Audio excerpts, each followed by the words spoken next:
Olá, hoje eu vou bater um papo com o Jovino Pizzi. Daqui a pouco eu vou passar a bola para ele. É um gaúcho, acho que é gaúcho, ele mora lá, trabalha em Pelotas, acho que mora lá, já ele vai explicar para a gente. O sotaque dele é de gaúcho, eu acho que ele nasceu lá no Rio Grande do Sul. Mas a gente vai conversar sobre um projeto muito interessante sobre patologias da sociedade. E ele vai corrigir aí alguma distorção que, porventura, eu tenha tido no meu entendimento ao fazer um sobrevoo no material. Mas antes de começar a conversar com o Jovino, eu coloco aqui o convite de sempre para todos que vão assistir ao vivo ou posteriormente e se inscreverem no canal Linha de Divisa. O link já está no chat para quem for assistir ao vivo e vai ficar na descrição para quem assistir posteriormente. Qual é a relevância de você se inscrever, dar essa força, caminhar aqui com o Deodato, sempre batendo as portas da academia? A relevância é a importância para que o YouTube possa ponderar o quanto é importante a socialização, a democratização do conhecimento produzido na academia para a sociedade brasileira. Então, fica aí o convite para você se inscrever, compartilhar, acionar as notificações e caminhar com o canal Linha de Divisa. Linha de Divisa. Como eu falei, vou bater um papo com o Jovino. Aí está o Jovino. Como vai, Jovino? Tudo bem? Tudo tranquilo? Tudo tranquilo. Muito surpreso. Assim, uma surpresa que eu não esperava da Linha de Divisa, do seu canal, chegar até a gente e nos encontrar nesse mundão afora, né? Nós estamos aqui ao sul do Brasil, Pelotas. Eu realmente sou gaúcho, nasci na Serra Gaúcha, avós descendentes de imigração italiana, mas hoje mais brasileiro, mas um brasileiro consciente de que radicalismo não serve para nada. Obrigado, Deodato, obrigado pela linha direta. Espero que, através dessa linha aqui, a gente possa avançar no diálogo e avançar nas conversações. E um bom bate-papo, Deodato, é sempre o início de muita coisa boa, não é verdade? Legal, legal, Jovino. Eu pensei que você ia convidar o pessoal para seguir o meu canal, rapaz. Não, mas eu acho que a gente vai fazer isso no decorrer do programa. Então, legal, legal. Ô, Jovino, quer dizer que você é goleiro, rapaz? Pois, olha, eu era tão ruim em futebol, que não tinha lugar para mim. Um dia me disseram o seguinte: esse cara aqui não tem outra salvação a não ser meter pro gol, sabe, né? Aí eu fui pro gol, aí comecei a fazer algumas, né, cambalhotas interessantes e acabei jogando, sempre joguei. Durante muito tempo eu joguei futebol de salão, sabe como é que é na cidade? O lugar é mais restrito, os grupos são pequenos, tempo de universidade, etc. Agora, mais tarde, com o passar da idade, já não se joga mais futebol salão, joga esse futebol society, futebol de grama sintética, a gente já nem joga mais, vai para se divertir, uma coisa mais ou menos simples assim, para manter um pouco a saúde e também para a gente conversar com as pessoas, né? A pandemia nos levou a um período assim de a gente se assustar com as pessoas, entrou muito assim desconfiança e agora então nós temos que recuperar essa convivência que ela nos ajudou, a pandemia nos ajudou a entender que a virtualidade é um ponto importante, eu acho que seu canal demonstra isso, mas ao mesmo tempo, em alguns, né, manter a questão pessoal, o encontro presencial, que também é muito importante. Então, acho que nós aprendemos as duas coisas, como equilibrar a parte, né, da virtualidade desses canais, eu acho que o seu é um exemplo, e também esses encontros presenciais, seja a partir do esporte, seja através da amizade, e com os alunos, com os demais professores, assim, eu acho que é importante. Bem legal. Quer dizer que você machucou a mão? Mostra a mão aí pro pessoal. Você machucou a mão esquerda jogando futebol? Cadê? Não, calma, lá não estraga. Foi esse dedo aqui, ó. Quebrou? Quebrou um ossinho e saiu fora do lugar o outro. Aí tá bem, mas tá normal. Ontem, conversando com um amigo meu, eu tenho um amigo, ele é filho único, eu já tenho mais irmãos. Mas a gente joga juntos há 43 anos, né? E ele me disse o seguinte: esses dias ele que tempos atrás quebrou a clavícula e disse que nunca ia mais jogar. Melhorou da clavícula, já foi jogar de novo. Aí ele disse que vai acontecer a mesma coisa comigo. Vai passar as 3 semanas de repouso, mais umas 2, 3 semanas de recuperação, depois a gente vai se largar.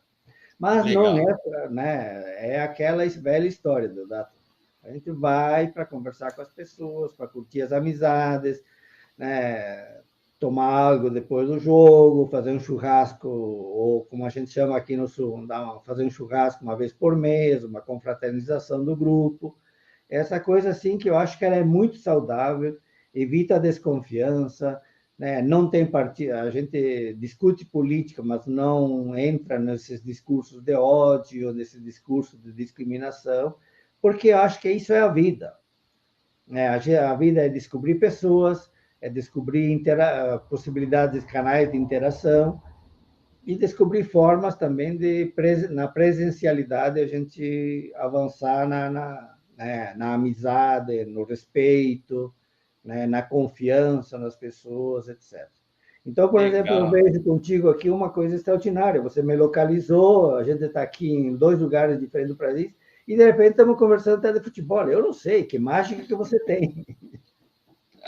Legal, muito bom. Eu gosto de ver esse lado assim do cotidiano do pessoal da academia, o cotidiano fora da academia. Então, sempre costumo bater um papo no início, porque a sociedade precisa entender que o pessoal da academia não fica só dentro da academia, só estudando, tem uma vida social normal. É Legal, muito verdade. bom. Beleza. Ô, Jovino, foi uma grata surpresa, viu? Porque eu sou um boleiro também, mas aqueles jogadores perna de pau que gostam mais do bate-papo ali depois do futebol. Gostava muito do futebol também, essa convivência, esse relacionamento sempre me agradou muito.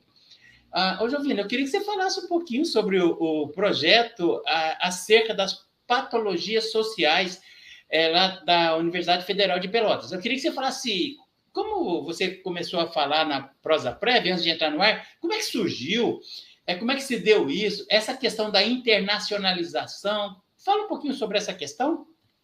Olha, para mim foi uma coisa assim muito, sei lá, uma surpresa enorme, uma questão assim que a gente nunca espera na vida e de repente as coisas aparecem. Em 2017, a CAPES em Brasília fez um edital para a internacionalização das universidades brasileiras e eu tive um amigo meu que veio aqui em casa e me disse: Olha, Jovino, tem esse tal edital da CAPES, você vai lá na sua faculdade e com seu grupo de pós-graduação, diz que vão participar. Aí eu entrei em contato com o pessoal, os colegas da Faculdade de Educação da Universidade Federal de Pelotas, aí disseram que sim, que era interessante, e a Universidade Federal colocou como critério os PPGs nota 5 ou mais. Vou eu lá na reunião, na primeira reunião do grupo para elaborar o projeto, que é um projeto institucional, e me encontro com gente de odontologia, com gente de medicina, de bioprospecção, de agronomia, de sei lá, eu conhecia mais da metade do pessoal, e aí começamos, né, discutindo a ideia de elaborar um projeto institucional para, né, concorrer ao edital da CAPES. Bom, 2, 3, 4 meses de trabalho, pouco a pouco a gente foi se aproximando, e aí eu disse, não, eu acho que nós poderíamos, né, já vinha estudando um pouco o Axel Honneth, da filosofia alemã, e outros autores da filosofia alemã, e outros de outros países, que falavam de patologias sociais. Eu disse, tá bem, legal. Cheguei lá numa reunião e disse, olha, vamos trabalhar patologias sociais, essa é a minha proposta de um projeto dentro do grande projeto da universidade. E aí encontrei o pessoal da odontologia, o pessoal da medicina, e disse, pá, legal, caiu a ficha. Vamos trabalhar patologias sociais do ponto de vista clínico e do ponto de vista filosófico educativo.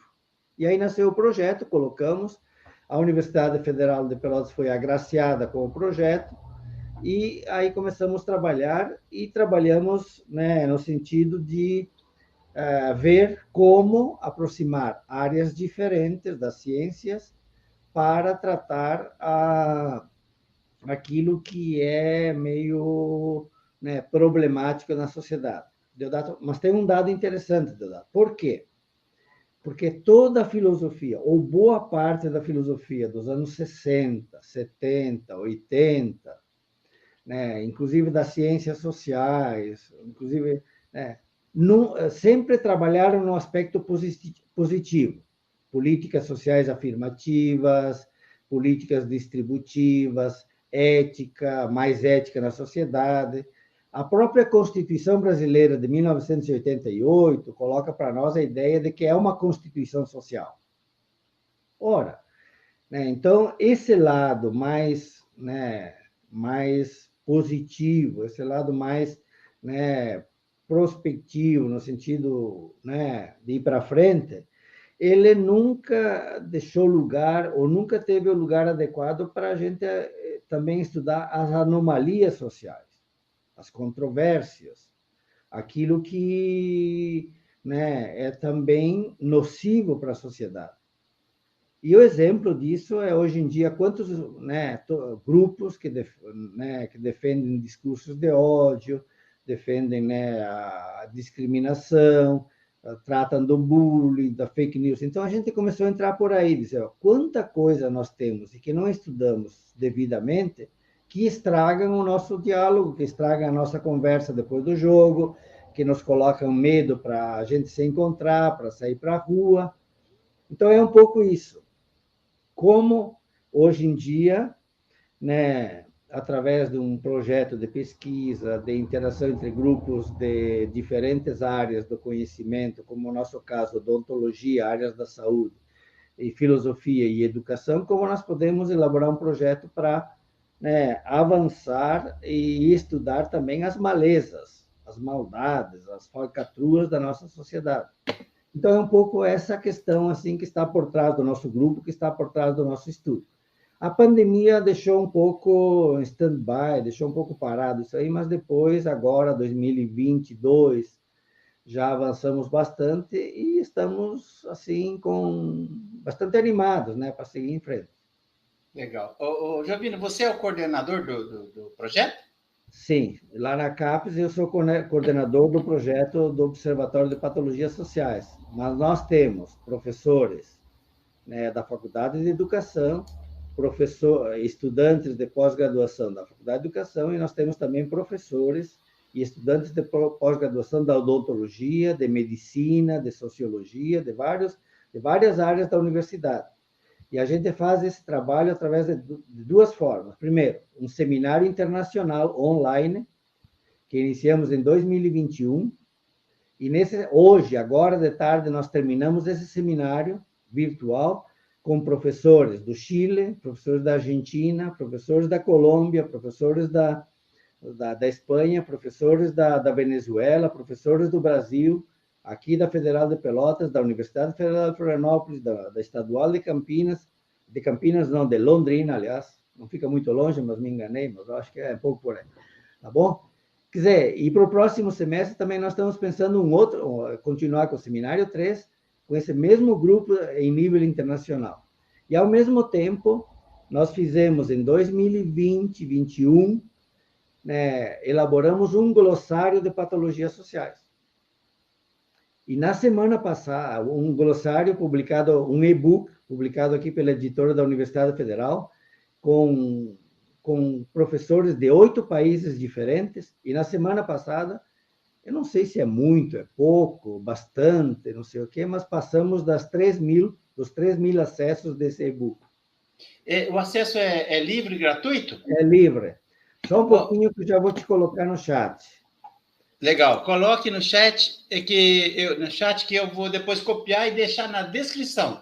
Você que está nos assistindo ao vivo ou vai assistir posteriormente, vai ser possível só clicar e já acessar lá o e-book. Bem legal. Eu quero ver esse e-book. Posteriormente eu vou dar uma olhada. Ô, Jovino, eu tenho uma curiosidade. Aliás, antes de fazer a próxima pergunta, eu quero te falar o seguinte: no próximo seminário que vocês fizerem daqui a 6 meses, o canal está totalmente aberto para fazer pequenas entrevistas com os palestrantes, para deixar um gostinho assim para o pessoal assistir o seminário e também para divulgar o seminário, tá bom? É só você entrar em contato comigo, o canal Linha de Divisa está com as portas totalmente abertas. Olha, eu te agradeço de coração, eu não sei como te agradecer, a não ser a gente um dia marcar encontro, né, e a gente conversar mais de perto. Eu acho que já chegou aí no chat, HTTP, Guaiaca, UFPL, Edu... Deixa eu ver aqui. Deixa eu ver aqui. Talvez já Ah, tenha tá aí, chegado. ó. Pronto. Isso. Tá, depois, se você não conseguir o acesso, você me fala que a gente. Mas é esse o endereço. Não, tranquilo. Ó, eu estou copiando aqui, vou colocar correndo aqui embaixo, além de deixar depois na descrição do vídeo. Deixa eu ver se eu consigo colar aqui. Tá aí, deixa eu colocar para rodar aqui. Pronto, E, tá aí, ó. e agora, se eu olho as estatísticas, são 3.032 acessos. Legal, legal, muito bom.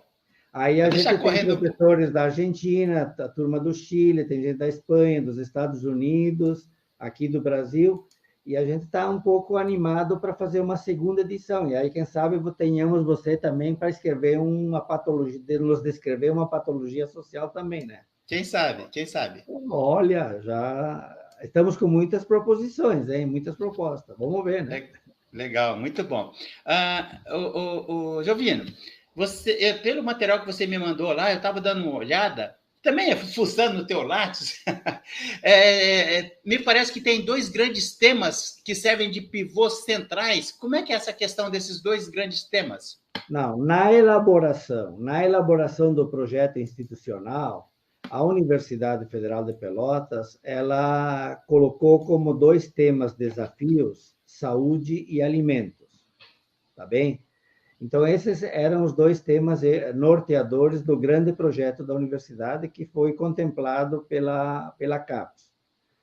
Dentro dessas duas palavras geradoras, dessas duas palavras mágicas, que são alimentos, que é também um problema mundial, né? E a questão da saúde, por quê? Porque a área da saúde da Universidade Federal também ela é muito importante, medicina, odontologia, etc. Né? E desses temas geradores, então, nós depois elaboramos os diversos projetos que estavam, né, como que formando os mesmos galhos diferentes da mesma árvore. A árvore, então, tinha que ter esses dois aspectos troncais.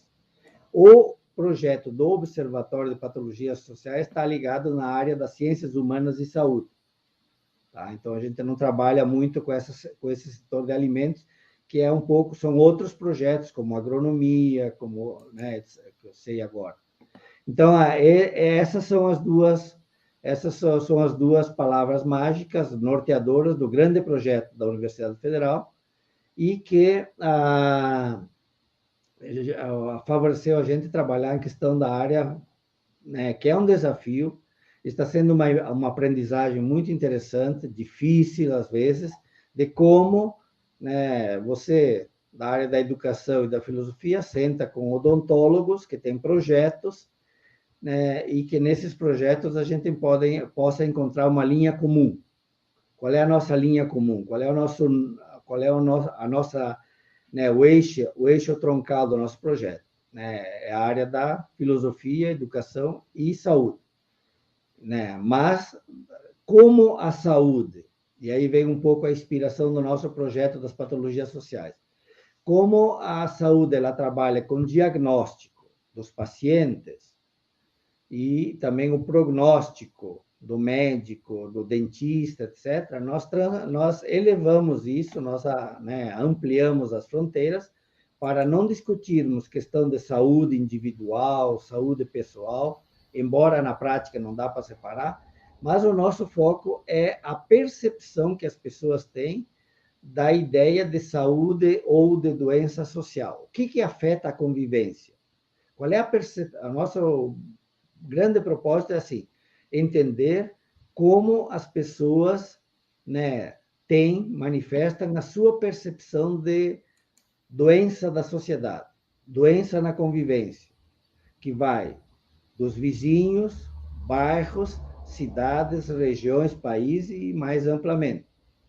Então a pergunta é assim, continua. Então, por exemplo, né, no meu caso, que está lá no glossário, eu introduzi um tal do overlapping malicious, né, que alguns até gostam por aí. O que se trata, Deodato? Se trata assim, que hoje em dia a gente está descobrindo que tem grupos, organizações em nível regional, em nível nacional, em nível internacional, que estão aí para espalhar maldade. que estão aí para espalhar discursos de ódio, que estão aí para estragar a vida das pessoas. Não estão interessados no bom desenvolvimento social da sociedade, né? E eles, o que eles fazem? Eles pegam aquilo que é público, aquilo que gera todos, privatizam para eles, né? E organizam através dos seus grupos e fazem a toda a população acreditar, todas as pessoas acreditarem que aquilo é o correto. Para falar mais claramente, nós temos grupos milicianos hoje, né, que organizam a vida e acham que impera a vontade pessoal desses grupos, impera a vontade de uma minoria. Então, como a vontade de uma minoria pode ser transladada e transformada numa vontade que deve ser aplicada a todas as pessoas? E nós temos grupos aqui no Brasil, né, grupos nos Estados Unidos, grupo na Europa, de extrema direita, de extrema esquerda, grupos violentos, que estão muito mais preocupados em disseminar a violência do que propriamente a boa convivência. O que estraga isso? Então, tem grupos, tem organizações, né, tem um mercado de armas para isso, né, tem as milícias, tem um mercado, né, de tráfico internacional de pessoas, de drogas e outras coisas, né, e que parece, às vezes, que usam o Estado, usam as organizações sociais, usam a boa vontade das pessoas para que isso pareça ser o único caminho possível para a gente organizar a vida, e não é assim. Ô, Jovino, e o projeto Observatório Global de Patologias Sociais, ele busca o diagnóstico e alternativas, o tratamento, ou assim, de forma prática, como é que é essa questão? Bom, esse é um processo que nós ainda estamos aprendendo e queremos desenvolver bastante. Então, o primeiro ponto, você não faz, Deodato, né? E o pessoal da linha de divisa aqui, né? Vocês, né? Nenhum médico, nenhum profissional da área da saúde e também da área social, a gente não faz propostas sem ter um bom diagnóstico. Embora, às vezes, um bom diagnóstico seja questionável e um bom diagnóstico nos leva também a alternativas, às vezes, não das melhores. Mas não há como pensar políticas sociais, políticas equitativas, não dá para pensar a justiça, não dá para pensar a convivência, não dá para pensar as relações humanas sem também fazer um diagnóstico daquilo que é pernicioso, aquilo que faz parte da vulnerabilidade humana, para usar um termo bastante filosófico, do MacIntyre, né, do Alasdair MacIntyre, né, etc.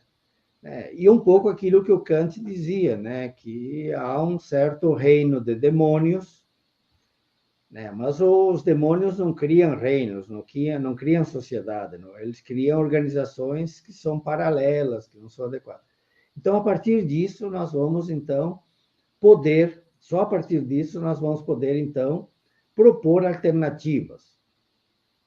Você não vai propor alternativas mágicas, que caem do céu. Você tem que propor, então, buscar. Então, a nossa maneira, o nosso pensamento do grupo é o seguinte: nós da área, o pessoal da área da odontologia, educação, filosofia, medicina, nós vamos tentar fazer, estamos buscando um diagnóstico de quais são as principais patologias que afetam a convivência, patologias sociais. E, em cima disso, nós vamos, então, poder desenhar algumas prospectivas. Qual é o remédio? Qual é a profilaxia? Para usar uma palavra bastante típica da medicina.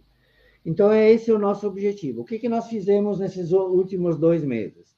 Nós fizemos um questionário Google Doc, com 3 perguntas, perguntando a vários grupos de pessoas, em nível de Brasil e em nível da América Latina, o que as pessoas, como definir uma patologia social. E, em segundo lugar, quais são as patologias sociais que você indica como sendo patologias sociais. Então, nessa semana que vem, nós vamos, então, elencar as definições, os conceitos, a compreensão do que essa pesquisa qual e quantitativa teve, ver quais são as palavras, né, que aparecem como sendo patologias sociais, por exemplo. Uma inspiração também, que eu não falei antes, que veio do Oxford Dictionary. Em 2018, o Oxford Dictionary fez assim um levantamento com seus leitores para que eles indicassem quais seriam as palavras mais tóxicas que as pessoas identificavam na sociedade. E saiu masculinidade, cultura, saíram vários conceitos. Então, já existe algo na sociedade que faz por merecer essa ideia de patologia como algo tóxico, algo contaminante, negativo, nas relações humanas, nas relações de convivência. Com aquele espírito não de permanecer só com o diagnóstico. Porque um bom médico, qualquer médico, um bom dentista, ele sempre vai dizer, bom, a situação é essa, as alternativas são aquelas. Então, essa é um pouco a nossa inspiração no modelo da medicina, mas não para ficar num caráter psicológico, físico, de alguma doença pessoal. Embora a gente saiba que é difícil fazer, e se tem estatísticas que mais da metade das doenças físicas, elas têm um tom emocional, psicológico, afetivo, social, relacional, etc, etc. Tá, essa é outra discussão. Nossa discussão é assim, fazer um diagnóstico, qual é a percepção, e aí, em cima disso, então, e aí seria mais um projeto, mais um passo para o primeiro semestre do ano que vem, então a gente buscar, né, em cima do diagnóstico que a gente está fazendo, então, por exemplo, especificamente, quais seriam as novas palavras que a gente deveria colocar na segunda edição do glossário? Palavras que não estão lá e que são contaminantes, por exemplo, para a convivência, que estragam o nosso dia a dia, que azedam a vida das pessoas, que criam mais desconfiança, né, que não alimentam essa reciprocidade, etc, etc. É um pouco por aí. Legal. Ô, Jovino, essa perspectiva saudável, ela exige, suponho, né, eu gostaria que você falasse acerca do que eu vou comentar, uma educação para a equidade, independentemente de grupos ou de estratos etários. Como é que é essa questão aí da educação para a equidade?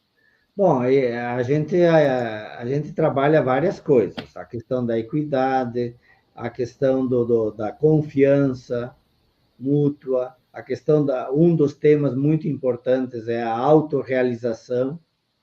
O que significa essa ideia da autorrealização? Que cada sujeito não pode, cada pessoa, cada mulher, cada indivíduo não pode assim ficar dependente totalmente do outro. Você tem que estar feliz na vida, você tem que buscar um modelo de autorrealização, ideal de felicidade, de bem viver, não como uma coisa mágica, uma coisa estratosférica, e pior ainda, do ponto de vista filosófico, do ponto de vista da medicina, você não vai ter saúde para esperar a saúde depois da morte. Nós queremos assim pensar um pouco a ideia de que essa vida, se existe paraíso, né, Deodato? Isso é uma boa pergunta. Ela tem que ser essa vida tem que ser uma antessala daquilo que poderá vir depois, que não se sabe. Então, a nossa preocupação é essa antessala, é esse mundo, onde as pessoas sejam mais equitativas, inclusive economicamente, socialmente, que não haja discriminação. E do ponto de vista brasileiro, a gente tem uma ideia bem clara. O ano que vem nós vamos completar 20 anos da Lei de Diretrizes e Bases e das normas brasileiras da educação, que obriga as escolas e as universidades a estudarem história e cultura afro-brasileira e história da cultura indígena. E vocês vejam que, passados 20 anos, muito poucas escolas, muito poucas universidades têm isso como, né, como eixo dos cursos. Então, por exemplo, hoje mesmo, aqui no município de Pelotas, essa semana a prefeita assinou uma lei que obriga as escolas de ensino, as escolas municipais, a introduzirem, né, nos estudos de ensino básico, ensino médio, história e cultura afro-brasileira e história da cultura indígena. Até porque Pelotas, e aqui Deodato tem uma diferença muito grande do Brasil Sul, Pelotas é uma das poucas cidades do Rio de Janeiro para baixo, ou até o Rio de Janeiro, que tem uma população afro-brasileira superior a 50%. Então, é justo que uma cidade que tem uma ascendência afro-brasileira de 50% tenha esse estudo, porque Pelotas foi uma cidade escravagista, foi uma cidade do charque, de muitos escravos, foi a última cidade do Brasil a eliminar com a escravidão, 1920, praticamente, muitos anos depois da Lei Áurea. E isso aqui, então, faz com que se estude e se introduza onde é um princípio básico, fundamental da equidade, que é tratar todas as pessoas com o seu lugar, com o seu reconhecimento e com a sua história de vida e sua história de sua etnia, de sua cultura, mas não para separar, não para gerar mais conflito, não para gerar mais ódio. Pelo contrário, a gente só gosta das pessoas quando conhece as pessoas. A gente só gosta dos outros quando conhece, quando se aproxima, quando dialoga, quando bate papo, né? Você viu que já de entrada, nós dois aqui já entramos assim como se fala num linguajar gaúcho, de porteiras abertas, porque se nós entramos travados, se a gente entra num bate-papo como estamos fazendo aqui, com desconfiança e com insegurança, aí a gente não faz nada, né? Então, é um pouco por aí, essa ideia da equidade. Ela tem algumas normas, e no Brasil é engraçado isso. Né? É engraçado porque muitas vezes a gente fala aquela história, aquele velho mito. A gente faz lei para inglês ver. E já fazem 20 anos que nós temos essa lei, da obrigatoriedade de ensino afro, da história e cultura afro e afro-brasileira, de história e cultura indígena, e nos colégios não aparece isso. Nas universidades não aparece. Eu mesmo estou numa faculdade de educação, com curso de pedagogia, com mestrado em educação, doutorado em educação, e esse é um tema periférico. A nossa característica brasileira, e não precisa nem ir ao Darcy Ribeiro e outros estudiosos, sociólogos e comentadores que tem por aí, para a gente perceber a riqueza que é a diversidade cultural, musical, a diversidade étnico da cultura brasileira. Por que a gente perde isso?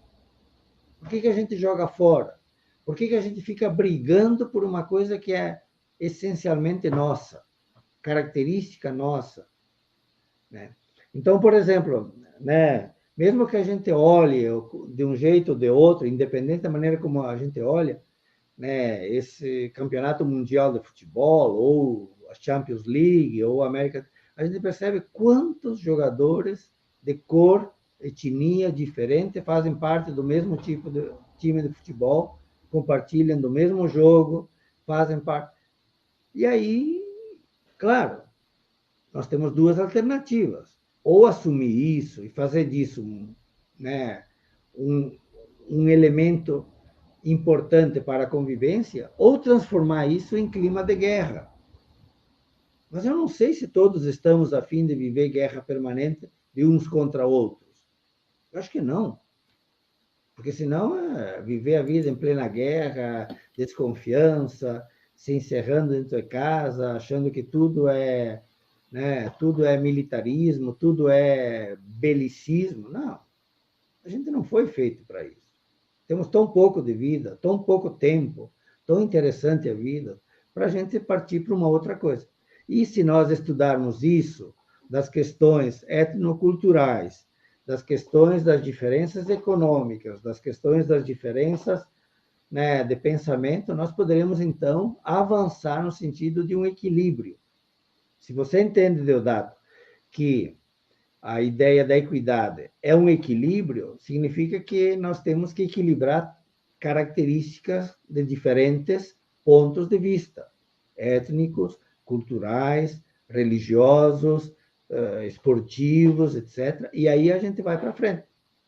Aí a gente parte para uma outra para um outro patamar de convivência, e não para a maleza, para a desgraça, para a ironia, para a mentira, para os fake news, etc, etc.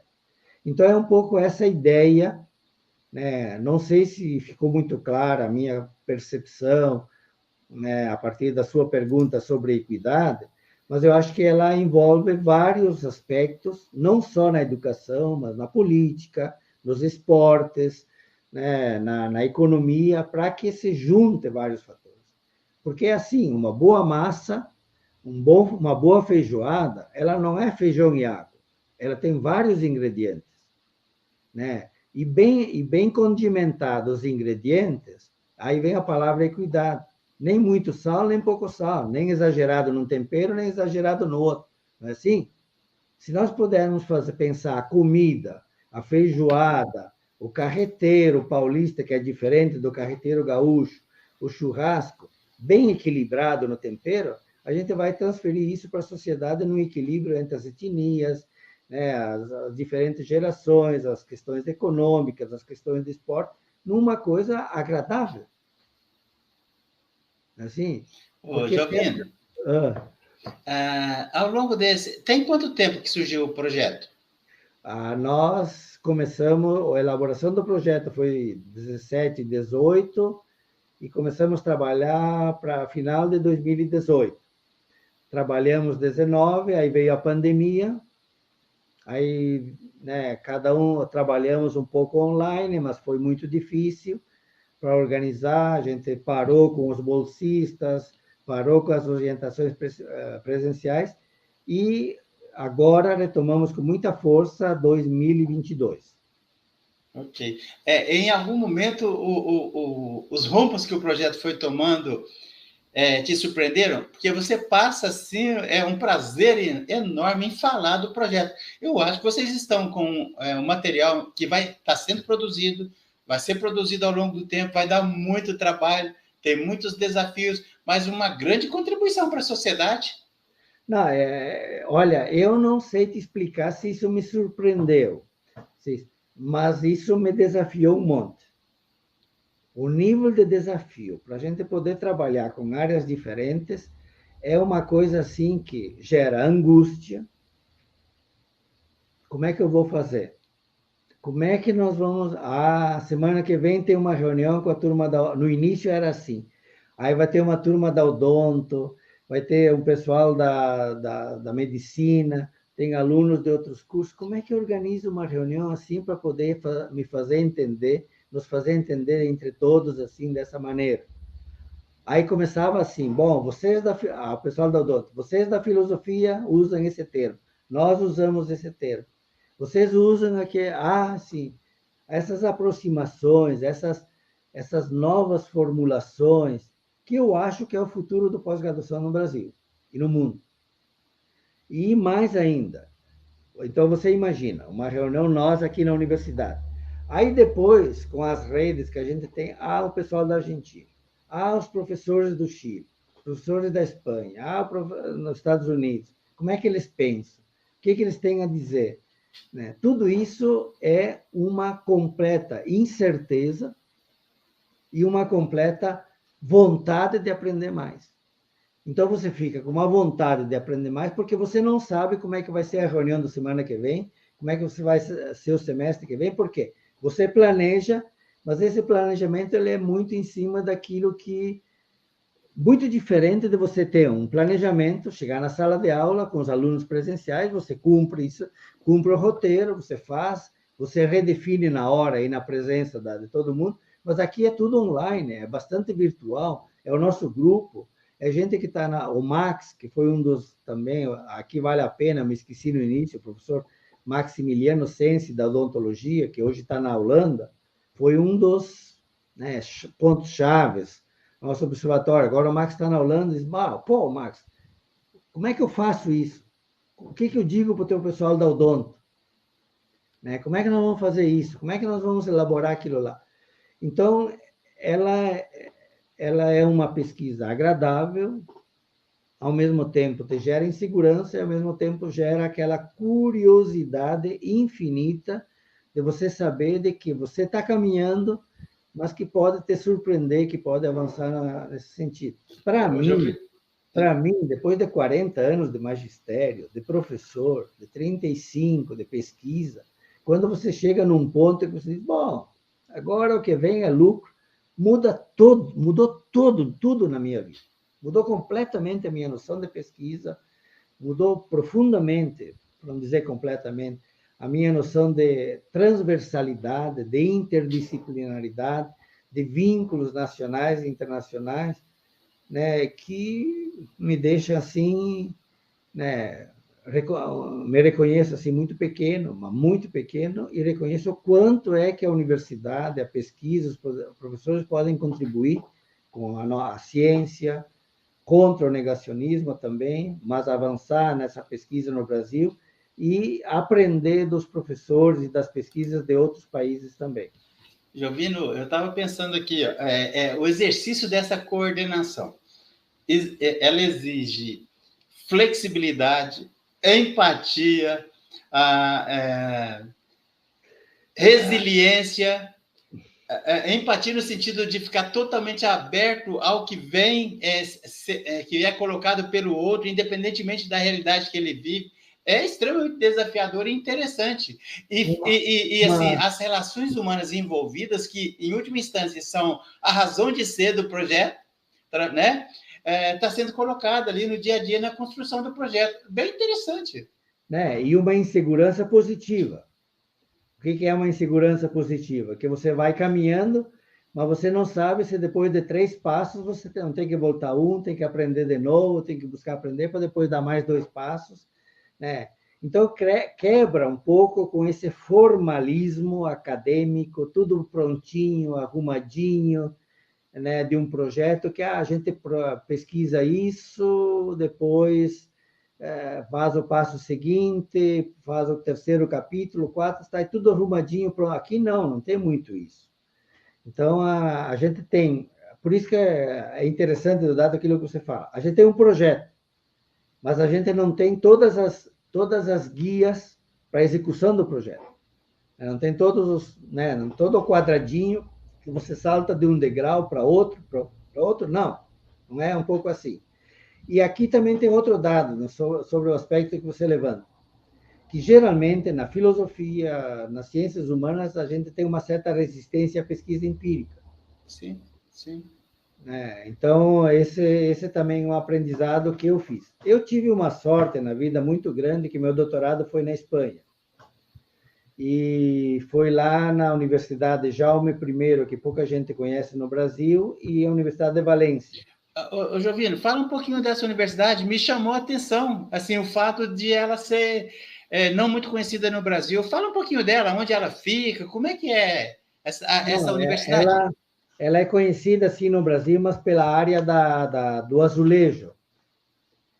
A região de Valência, de Castellón de la Plana, Castelón de la Plana, é uma região da maior indústria azulejeira do mundo.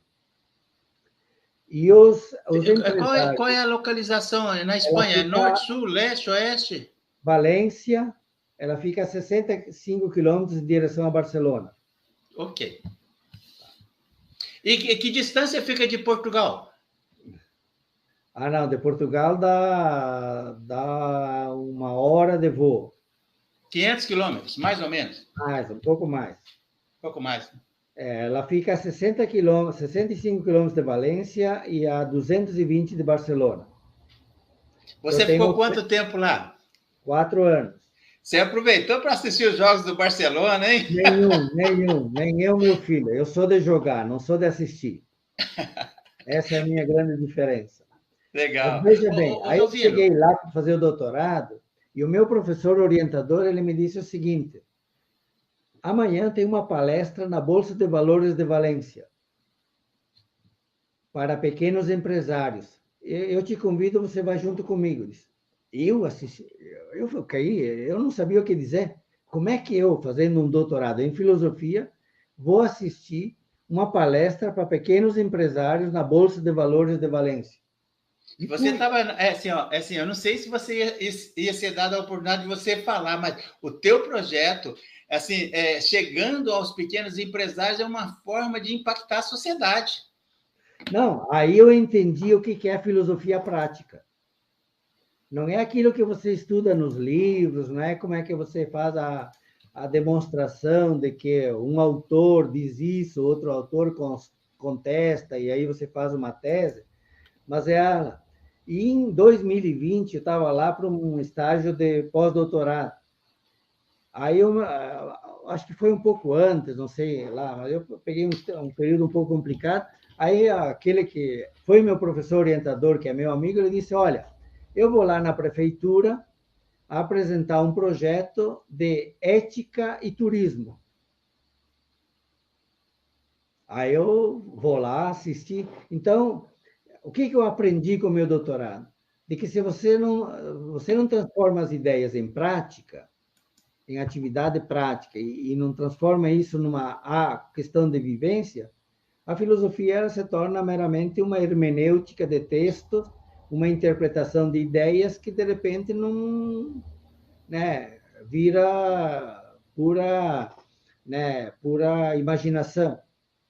Então, o meu doutorado é isso. E hoje eu pertenço aqui no Brasil, mas sou um dos representantes brasileiros, que aprendeu muito com aquilo que se chama Grupo de Valência, que é um grupo dentro da Europa que faz filosofia prática, ética aplicada.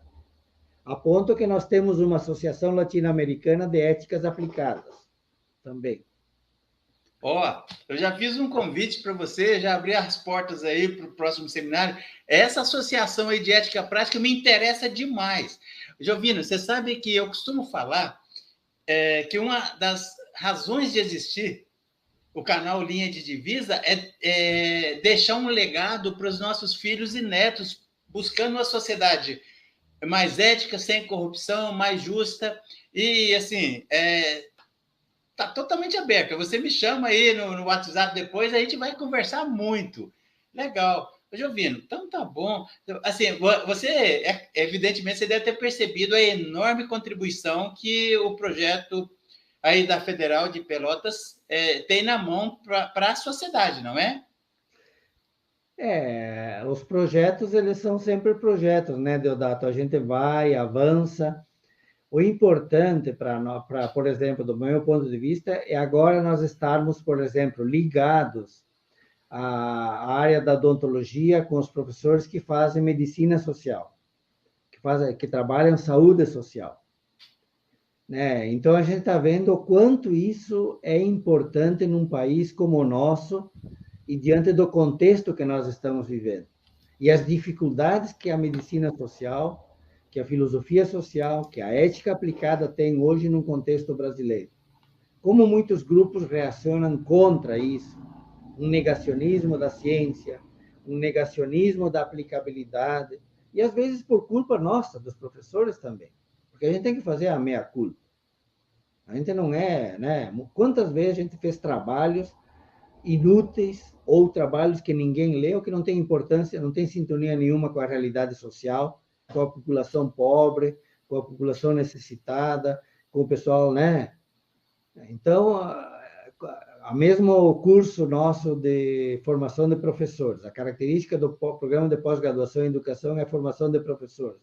Puxa vida, mas em quantos lugares desse país afora os professores são como que, né, peças inservíveis ou quase inúteis, né? E quantos problemas esses professores enfrentam, nós não somos capazes de chegar até eles e ajudar, ou os instrumentos que a gente tem não são instrumentos adequados para, né, uma pedagogia que ajude as pessoas a buscarem uma vida melhor. Né? Uma educação que virou puro mercado, um mercantilismo exagerado, e de repente a gente entra nessa onda, nesse empreendedorismo nefasto, às vezes, né? Dessas grandes corporações que querem transformar a educação em um simples negócio. A gente tem um papel importante, sim. Não só nós, professores, mas essas redes como a sua, que eu estou mais ou menos conhecendo agora, né? E que você me convida a ser um seguidor, e também, né, muita gente boa, que na verdade nós temos nesse país muita gente bacana, muita gente interessada, como é o caso da sua rede, como é o caso que a gente tenta fazer no observatório, outras redes. Tem muita gente boa nesse país. O bravo é que também tem muita coisa por fazer. 500 anos de história do Brasil, nós temos um legado bastante pesado para a gente querer modificar ou transformar ele de uma maneira um pouco mais saudável, um pouco mais amigável, um pouco mais digestiva, né?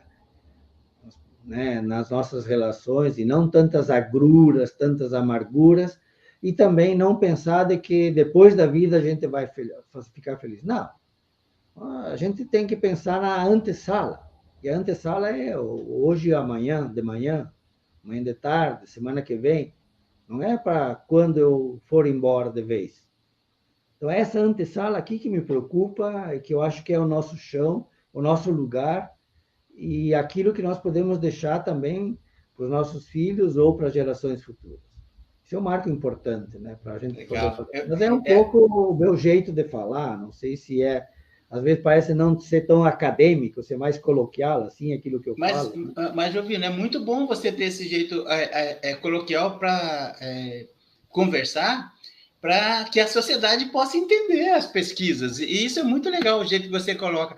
Você é assim, um existencialista assim, em gerúndio.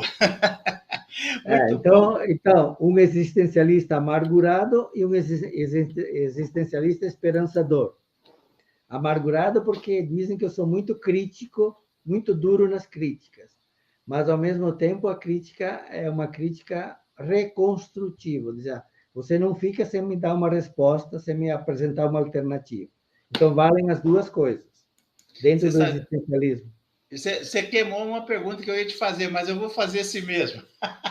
Esse tempo que você passou na Espanha te impactou no sentido de trazer a filosofia para a praxis, para o dia a dia, para o barro, para o cotidiano. Foi isso? Foi. Então, você veja o seguinte, eu tinha colegas latino-americanos, colegas norte-americanos no doutorado e depois do pós-doutorado, colegas da Europa, pesquisando sobre questão de gênero, pesquisando sobre questão de turismo, pesquisando ética no esporte, ética na medicina, bioética. Quer dizer, eu entrei em contato com uma série de professores, com uma série de estudantes, colegas, que a gente esteve reunido na Espanha, lá em Valência, acho que foi 2017, e havia 250 colegas, porque era a comemoração do curso, e nem todos estavam presentes, tinha gente até do Japão, que estavam colocando como era a ética no esporte norte-americano, como se trabalhava a ética nas empresas, ética nas instituições, ética nos negócios, ética na medicina, ética na bioética, ética na pesquisa científica, agora ética na questão da ciência de informação. Quer dizer, isso tudo, não é que eu seja especialista nisso, mas isso tudo me aproximou com pessoas que estudam esses temas e me fez perceber um pouco o quanto é importante, né, que os nossos cursos de filosofia, que os nossos cursos de educação, de pós-graduação, de medicina, da área social, da área política, possam, né, perceber que todo esse leque, esse conjunto dessas áreas, elas precisam serem estudadas do ponto de vista moral, do ponto de vista político, econômico, etc., para que a gente possa, então, né, sair, né,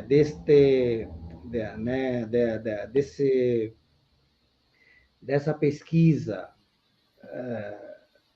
unidirecional, dessa pesquisa departamentalizada, desses departamentos ou desses pós-graduações que ficam mais competindo entre si, entre um grupo de pesquisa e outro, para a gente, então, avançar, né, na transformação da sociedade. A transformação da sociedade é um processo, né, que você falou, Deodato, né, da equidade, né, não é do igualitarismo, né, não é daquela aí, todos iguais, mas é essa equidade que vai nos levar à ideia de que, a partir de uma ética do esporte, de uma ética das empresas, de uma ética das instituições, na ética do lazer, na ética do turismo, na ética do trânsito, etc., vai ter elementos muito mais construtores do bem viver do que destruidores da confiança, das relações, do egoísmo, etc, etc. Legal. Acho que aí está um ponto importante. Legal, muito bom. Jovino, a gente está caminhando para o final do nosso bate-papo, da nossa live. Eu vou encerrar daqui a pouco, mas antes eu quero deixar os minutos finais para suas últimas considerações aí, você falar o que você quiser, e depois eu vou pedir, depois que eu encerrar, eu vou pedir para você ficar mais 2 minutos aí, porque eu preciso conversar sobre algumas questões de ordem técnica. Bom, em primeiro lugar, eu não posso deixar de agradecer você, porque durante muito tempo, eu sou jornalista também, Deodato, então eu já fiz programas de televisão, já trabalhei em rádio, já trabalhei dando aula de comunicação social, etc. E achei que a sua condução, assim, a maneira como você introduziu o tema foi me senti muito à vontade. Então, agradecer a você, ao seu trabalho, a linha de divisa, que é esse seu trabalho, e também para falar para quem vai nos assistir, né, e dizer assim de que a gente não pode entregar os pontos nunca, a gente não pode desistir nunca. E se a gente não deve desistir nunca de acreditar no país, de acreditar nas pessoas que são maravilhosas, das pessoas que querem um mundo melhor, que querem outra perspectiva de vida mais saudável, é de que a gente pense e insista na ideia de que se eu estou vivo, se nós vivemos, se nós passamos pela pandemia e continuamos aqui, é de que nós temos um trabalho para fazer, de que é construir este mundo numa antessala de um possível paraíso. E esta antessala depende de todos nós. Não depende de não depende dos professores, não depende dos políticos, depende de todos nós, porque todos nós temos uma tarefa a fazer. Infelizmente, nesse país, muita gente ganha R$ 1.000 por mês, mas tem uma pequena minoria que ganha R$ 1.000 ou mais por dia. Isso sim é um problema. Isso sim é uma grande patologia. E nós devemos, então, trabalhar também no sentido econômico para que todo mundo tenha não só R$ 1.000 por dia, mas tenha uma tranquilidade de poder andar por aí, viajar, conhecer as pessoas, conviver com as pessoas, fazer seu esporte, cultivar sua família, os seus filhos, com a garantia de que o amor, a convivência, a confiança, a reciprocidade, a fraternidade ou a solidariedade, ela é muito mais importante do que qualquer outra coisa. Mas a solidariedade não é receber as coisas de graça. Não é receber as coisas de mão beijada. Solidariedade a gente constrói porque ela exige reciprocidade. Reciprocidade significa que ela não é uma gratuidade absoluta. Eu tenho que fazer a minha parte. Então, eu acho que é um pouco por aí. E se nós, do Observatório, achamos que, com o tempo, podemos avançar nisso aqui, esse é também o meu desejo. Eu espero que, que com esse ano 2022, o ano que vem, que está terminando, 2023 e até o final de 2004, a gente possa amadurecer um pouco mais e voltar para ti, Deodato, trazendo novidades, avanços na nossa pesquisa.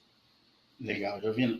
Eu estou caminhando para o encerramento. Eu quero agradecer muito a sua disponibilidade, a sua gentileza de reservar esse tempo para prosear com o canal Linha de Divisa e prosear com a sociedade. E eu vou encerrar com a certeza de que nós voltaremos a conversar muitas vezes, tá bom? Um abração, a gente volta a conversar. Muito obrigado a você, muito obrigado a todos aqueles que tiveram a paciência e o carinho de estar aqui com a gente.